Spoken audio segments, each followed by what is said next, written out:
अमीर भाई का घमंड।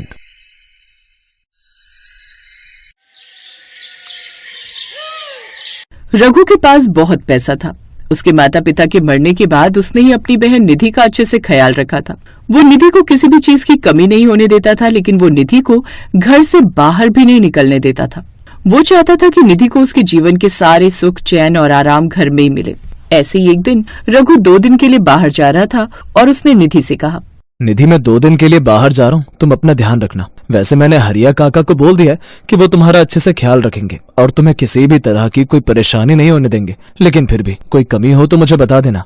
भैया मैं 22 साल की हो गई हूँ, अब मैं अपना ख्याल रख सकती हूँ, आपको इतनी चिंता करने की जरूरत नहीं है। नहीं निधि, माँ और पिताजी के जाने के बाद तुम मेरी सिर्फ बहन नहीं बल्कि मेरी जिम्मेदारी हो, और मैं नहीं चाहता कि मैं अपनी जिम्मेदारी में किसी भी तरह की कोई कमी रखूं। और हाँ, एक बात और, घर से बाहर मत जाना कहीं। ठीक है भैया, आप बिल्कुल भी चिंता मत करिए। मैं जानती हूँ आपको मेरा बाहर जाना बिल्कुल भी अच्छा नहीं लगता, इसलिए मैं बाहर नहीं जाऊंगी और इस घर के अंदर ही रहूंगी। निधि, इस बात को कभी भी मत भूलना कि तुम मेरा अभिमान और मेरी इज्जत हो, और मैं नहीं चाहता कि मेरा अभिमान या इज्जत दोनों में थोड़ी भी कमी आए। रघु ये बोलकर चला जाता है, जिसके बाद निधि ऐसे ही अपनी बंद हवेली के अंदर रहा करती। तभी कुछ ही देर के बाद हरिया काका उसके पास आते हैं और कहते हैं, बेटी तुम्हें खाने को कुछ चाहिए क्या? अभी खाना बनने में 1 घंटा लगेगा। अगर तुम बोलो तो इतने तुम्हारे लिए कुछ फल काट कर ले आऊं। नहीं काका, मुझे कुछ नहीं चाहिए, मैं 1 घंटे खाने का इंतजार कर लूंगी। लेकिन ये क्या, आप बहुत बीमार लग रहे हैं, क्या हुआ? आपको बुखार है क्या?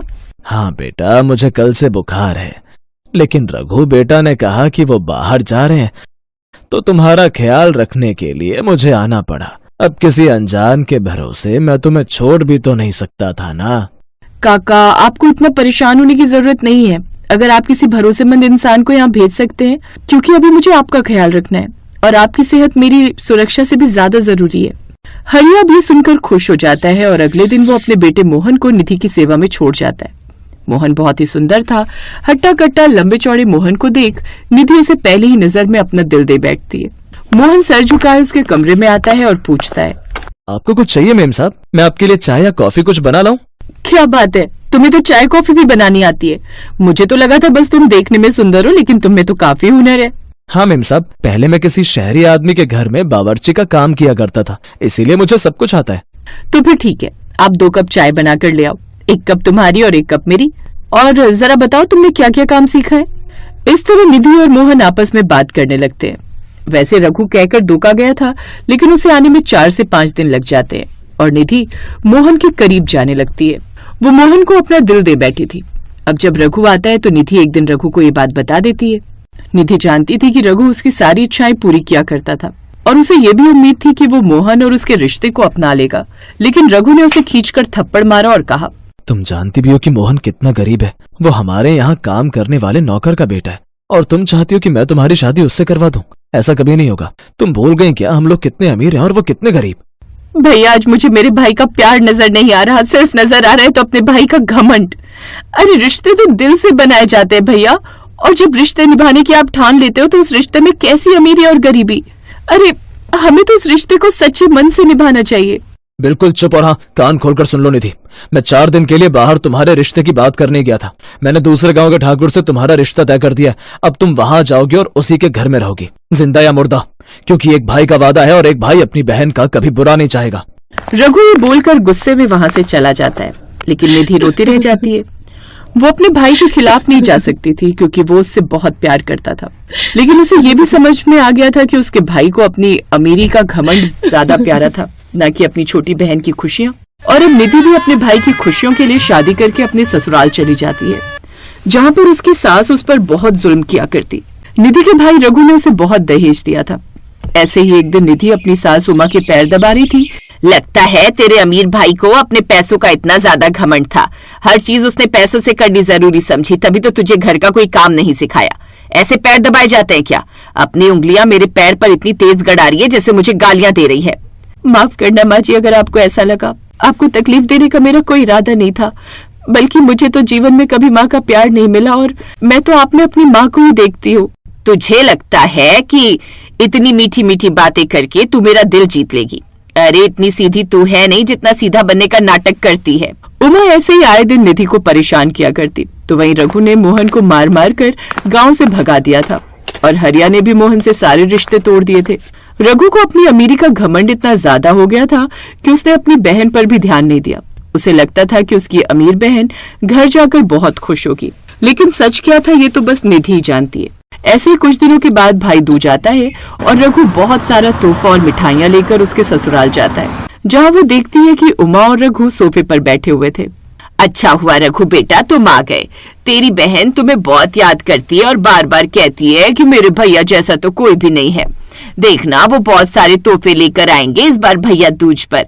और देखो तुम सच में हमारे परिवार के लिए बहुत सारे तोहफे लेकर आ गए। वो तो लाने थे ना आंटी जी, आखिर मेरा सब कुछ निधि का ही तो है। वो मेरी इकलौती बहन है और उसके ससुराल वालों को यानी आपको भी तो पता चलना चाहिए कि कितने अमीर घर में शादी की आप लोगों ने। उसके ससुराल वाले उस पर काफी जुल्म किया करते थे। निधि के आंसू देखकर भी रघु कुछ भी नहीं समझ पाता और चाय नाश्ता करके वहां तोहफे देकर चला जाता है, लेकिन वो अपना फोन सोफे पर ही छोड़ गया था। रघु के घर से निकलते ही उमा ने निधि को थप्पड़ मारा और कहा, ए लड़की तू चाहती तो अपने भाई के आगे महंगी साड़ी पहनकर भी आ सकती थी, लेकिन नहीं, तुझे तो ये साड़ी पहन कर आनी थी ताकि तू उसे ये दिखा सके कि हम तुझ पर कितना जुल्म करते हैं। मैंने तुझे परसों ही अपनी 3 पुरानी साड़ी दी थी, उनमें से कोई साड़ी पहन लेती। माफ करना माँ जी, सुबह 7 बजे से पकवान बना रही थी तो समय का पता ही नहीं चला। आपने सारे नौकर भी घर से निकाल दिए तो घर का काम करने के बाद समय नहीं मिला कि मैं तैयार हो पाऊं। कि तभी रघु जाकर उसका हाथ पकड़ लेता है और उमा को एक थप्पड़ मारते हुए कहता है, तो ये आप लोगों की असलियत है। आप लोग मेरी बहन पर इतना जुल्म करते हैं और ये है कि हर वक्त चुप रहती है। आज तक इसने कभी भी आप लोगों की शिकायत तक नहीं की। रघु ये बोलकर अपनी बहन निधि को आंखों में आंसू भरकर देखता है और निधि कहती है, किससे शिकायत करती भैया?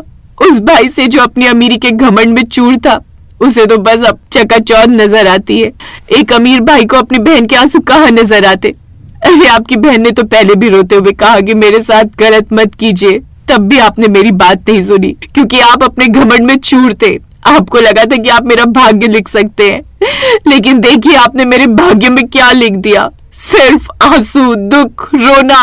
रघु ये बात सुनता है तो उसकी आंखों में आंसू आ जाते हैं। वो हाथ जोड़कर निधि से माफी मांगता है और कहता है, मुझे माफ कर दे मेरी बहन, मुझसे बहुत बड़ी गलती हो गई। तेरे भाई को अपनी गलती समझ में आ गई है। मैं अब तुझे इस घर में और नहीं रहने दे सकता, तू चल मेरे साथ। नहीं भैया, अब मैं आपके साथ कहीं नहीं जाऊंगी। अगर यही मेरा नसीब है तो यही सही। अब से मैं इस घर में ही रहूंगी और मेरे एक एक आंसू आपकी अमीरी के घमंड पर वार होगा और आप ये एहसास करोगे कि आपने मेरे साथ कितना गलत किया। रघु अब नजर झुकाकर शर्मिंदा होकर उस घर से निकल जाता है और निधि ऐसे ही अपने ससुराल वालों के साथ में रहती है। पर एक अमीर भाई के घमंड की वजह से उसकी बहन की जिंदगी बर्बाद हो जाती है और इसका दुख रघु को जिंदगी भर रहता है।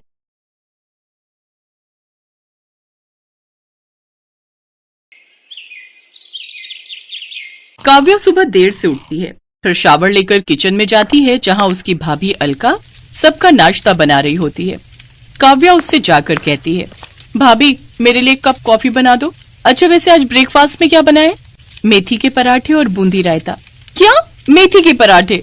ओह नो भाभी, वो एक्चुअली मैं आपको बताना भूल गई। भैया को ना पनीर सैंडविच बहुत पसंद है और वो भी काली मिर्च स्प्रिंकल किया हुआ। संडे को ज्यादातर वो वही खाना पसंद करते हैं, तो आप उनके लिए वही बना दो। अच्छा ठीक है दीदी, मैं उनके लिए सैंडविच बना देती हूँ। अलका एक सुंदर, सुशील और संस्कारी लड़की थी। उसकी यही खूबी अलका के पति प्रांजल को भा गई और सबकी रजामंदी से वो उसे ब्याह कर घर ले आया। लेकिन काव्या को अलका से हमेशा चिढ़ रहती थी। वो अपनी भाभी को नीचा दिखाने से बाज नहीं आती थी। काव्या के कहने पर कुछ देर बाद अलका सबके लिए नाश्ता लेकर आती है, जिसमें प्रांजल के लिए वो पनीर सैंडविच काली मिर्च स्प्रिंकल डला हुआ उसे परोसती है। अरे वाह, paneer sandwich, thank you Alka, मेरा कब से मन कर रहा था इसे खाने का, थैंक यू सो मच। प्रांजल जैसे ही सैंडविच मुंह में डालता है उसे जोर जोर से छींकें आनी शुरू हो जाती हैं। ये देखकर अलका की सास जानकी गुस्से में आ जाती है। अरे क्या हुआ बेटा तुझे? बहू तूने इसमें कहीं वो काली मिर्च तो नहीं डाल दी? हाँ माँ जी डाली है। अरे तेरा दिमाग खराब है क्या? तुझे पता नहीं मेरे बेटे को काली मिर्च से एलर्जी है। अब खड़ी खड़ी मेरी शक्ल क्या देख रही है? जा जल्दी से डॉक्टर को फोन करके बुला। कुछ देर बाद डॉक्टर घर आता है और उसे दवाई देकर चला जाता है। क्यों री, क्या जरूरत थी काली मिर्च डालने की? तेरे कारण मेरे बेटे का छींक छींक कर हालत खराब हो गई। लेकिन माँ जी, मुझे तो काव्या दीदी ने कहा था डालने को। हे भगवान, देखो तो कैसे झूठ बोल रही है। अरे शर्म नहीं आती अपना किया मुझ पर थोपते हुए? भला मैं अपने इकलौते भाई के साथ ऐसा क्यों करूंगी भाभी? आज के बाद ऐसी गलती कभी मत करना, नहीं तो मुझसे बुरा कोई नहीं होगा, समझी? अलका बेचारी चुप रह जाती है और सब कुछ चुपचाप सुन लेती है। ऐसे ही समय बीतता है। घमंडी ननद बार बार अपनी संस्कारी भाभी को नीचा दिखाने का कोई मौका नहीं छोड़ती। ऐसे ही एक रोज काव्या कॉलेज से घर आती है। भाभी, जरा मेरे लिए एक कप चाय लेकर आना, मेरे सिर में बहुत दर्द हो रहा है। कुछ देर बाद अलका चाय लाकर अपनी ननद को देती है, फिर घर के बाकी कामों में लग जाती है। लेकिन तभी अचानक काव्या गुस्से में चिल्लाते हुए कहती है, माँ माँ, ये देखो तो तुम्हारी लाडली बहू ने क्या किया है। क्या हुआ मेरी बच्ची, तू इतने गुस्से में क्यों है? चाय अच्छी नहीं बनी क्या? चाय पीने लायक हो तो पियो ना। ये देखो, भाभी ने इसमें छिपकली का मरा हुआ बच्चा डाला है ताकि इस चाय को पीते ही मैं मर जाऊं। क्या? मेरी बच्ची तू ठीक तो है ना? तूने इसे पिया तो नहीं ना? लेकिन ये कैसे हो सकता है? मैंने तो खुद कप धोया था और चाय भी छान कर दी थी। ना जाने ये आखिर चाहती क्या है। पहले तो जानबूझकर मेरे बेटे को काली मिर्च देती है और अब मेरी बेटी को चाय में मरी हुई छिपकली। क्यों री, तू मारना चाहती है हम सबको? भाभी, मैं आपकी इकलौती ननद हूं और आप मेरे साथ ऐसा कर रही थी। छी, मुझे तो घिन आती है आपको भाभी कहते हुए भी। अगर मैं आपको पसंद नहीं तो सीधा सीधा बोल दो, लेकिन कम से कम ये सब तो मत करो। मत रो मेरी बच्ची, अब तू चल और कमरे में चलकर आराम कर ले। दोनों माँ बेटी वहां से चली जाती हैं। बेचारी अलका वहीं बैठकर खूब रोती है और मन ही मन सोचती है, ना जाने ननद जी को मुझसे क्या परेशानी है। हर बार वो मुझे सबकी नजरों से गिराती रहती है, जबकि मैं तो कभी उनके साथ गलत नहीं करती। शायद मुझ में कोई कमी होगी। खुद को कोसते हुए अलका घर के कामों में लग जाती है। ऐसे ही दिन बीतते हैं और हर दिन के साथ काव्या की साजिशें बढ़ती जाती हैं। नौबत यहाँ तक आ गई कि अब जानकी और प्रांजल हर छोटी बड़ी बात के लिए अलका को सुनाने लगते हैं। ये सब देख काव्या बहुत खुश होती है, लेकिन जब इससे भी उसका मन नहीं भरता तो वो एक तरकीब और लगाती है। मुझे किसी भी तरह इसे घर से निकलवाना ही होगा। घमंडी ननद अपने खुराफाती दिमाग से एक तरकीब लगाती है, फिर मौका मिलते ही अपनी भाभी के कमरे में जाती है, उसकी फोटो चुरा लेती है। अब आएगा मजा, देखना भाभी, इस बार आपको ऐसा सबक सिखाऊंगी कि सब आपको धक्के मारकर घर से बाहर निकाल देंगे। काव्या फोटो लेकर वहां से चली जाती है। एक रोज जब सभी हॉल में बैठकर खाना खा रहे होते हैं, तभी काव्या वहां आती है। अरे दीदी, आप आ गई? आइए बैठिए, मैं आपके लिए खाना परोस देती हूँ। कोई जरूरत नहीं है ये सती सावित्री बनने की। मुंह में राम और बगल में छुरी लेकर घूमती हो। सारा दिन पूजा पाठ का ढोंग करती हो और पीठ पीछे ये सब करते हुए तुम्हें शर्म नहीं आई? अरे तुम हमें अपना ही नहीं समझती। हम सबको मारना चाहती हो, ये बात तो हम शुरू से ही जानते हैं, लेकिन आखिर तुम ऐसा करना क्यों चाहती हो वो आज हमें पता चला है। माँ, भैया, ये औरत हमारा बुरा करने के साथ साथ हमें धोखा भी दे रही है। इसका पहले से ही आशिक है जिससे इसने शादी भी की है। ये क्या कह रही है आप दीदी? ये सब झूठ है। मैं तो सिर्फ अपने प्रांजल से ही प्यार करती हूँ और उन्हीं की पत्नी हूँ, लेकिन मेरी समझ में ये नहीं आ रहा कि आप ये झूठ क्यों बोल रही हैं। अच्छा भाभी, अगर मैं झूठ बोल रही हूँ तो ये तस्वीरें तो नहीं झूठ बोल सकती ना? इस फोटो में दुल्हन तो आप ही हैं, लेकिन ये दूल्हा तो प्रांजल भैया नहीं है। तो फिर कौन है ये आपका आशिक? काव्या ये बोल ही रही थी कि तभी प्रांजल अपनी बहन को एक जोरदार थप्पड़ मारता है। प्रांजल, उसे क्यों मार रहा है? मारना है तो अपनी पत्नी को मार जो ऐसे तुझे धोखा दे रही है। बस माँ, अपनी घमंडी बेटी के प्यार की पट्टी आपकी आंखों पर बंधी है, इसीलिए जो ये कह रही है आप उसे ही सच मान रही हैं। अरे ये जो फोटो आपने देखी है ये झूठी है, काव्या ने खुद इसे बनवाया है। मुझे भी ये बात पता न चलती अगर उस स्टूडियो वाले मेरे दोस्त का फोन मुझे नहीं आता जहां से काव्या ने तस्वीर बनवाई है। दीदी, आखिर क्यों कर रही हो आप ये सब? क्यों आप इस हद तक गिर गई जो मेरी इज्जत पर आप कीचड़ उछालने को तैयार हो गई? क्योंकि आपकी और भैया की लव मैरिज हुई थी। मैं भी एक लड़के को बहुत प्यार करती थी। जब मैंने माँ और भैया को उसके बारे में बताया तो उन्होंने हमारी शादी से साफ इनकार कर दिया, लेकिन आप दोनों की शादी के लिए ये दोनों झट से मान गए। आखिर क्यों? क्या मैंने झूठा प्यार किया था? लेकिन आज मैंने जो कुछ भी किया वो सब करके मुझे बहुत अच्छा लगा। इसके बाद अलका सबसे कहती है, माँ जी, प्रांजल, ये आपने ठीक नहीं किया। अगर दीदी किसी को पसंद करती है तो इसमें गलत क्या है? प्रेम तो इस दुनिया का सबसे खूबसूरत रिश्ता है, फिर प्यार करने वालों से ऐसी नफरत क्यों? मेरे कहने पर आप उस लड़के से मिल लीजिए और दोनों की बात आगे बढ़ाइए। अपनी भाभी की बात सुनकर काव्या को अपने किए पर बहुत पछतावा होता है। काव्या अपने किए के लिए अपनी भाभी अलका से माफी मांगती है। मुझे माफ कर देना भाभी, मैंने तुम्हारे साथ कितना गलत किया, लेकिन फिर भी तुमने मेरे बारे में इतना सोचा। अलका काव्या को माफ कर देती है और उसे गले लगा लेती है, जिसके बाद प्रांजल और जानकी को भी अपनी गलती का एहसास होता है और वो भी काव्या से माफी मांगते हैं। साथ ही काव्या की शादी उसके मनपसंद लड़के से करवा देते हैं।